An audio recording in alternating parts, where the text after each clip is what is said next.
The functions f and g are defined by the given equations where x is greater than or equal to 0. Which of the following equations displays as a constant or coefficient the maximum value of the function it defines where x is greater than or equal to 0? We can use the Desmos to solve this problem.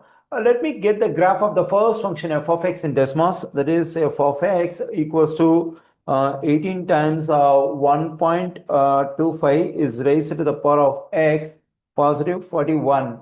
And the domain of both the functions is x is greater than or equal to 0. Okay, here I have taken the domain. Here I got the graph of the first function f of x. So for the first function, we have the minimum point, that is 0, 59, and the graph of the first function f of x keeps going up. I don't think it's possible to get the maximum point for this function f of x. Okay, now let me consider the second function g of x, that is g of x equals to 9 times 0.73 is raised to the power of x.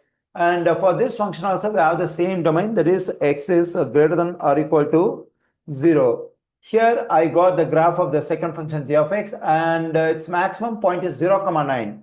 Now to get the maximum value of this function, consider the y coordinate at this maximum point, that is 9. So 9 is the maximum value of the second function g of x. So in the second function g of x, the maximum value 9 is displayed as a coefficient. So only in function 2, that is in g of x, the maximum value is displayed as a coefficient. So the correct answer choice for this question is B2 only.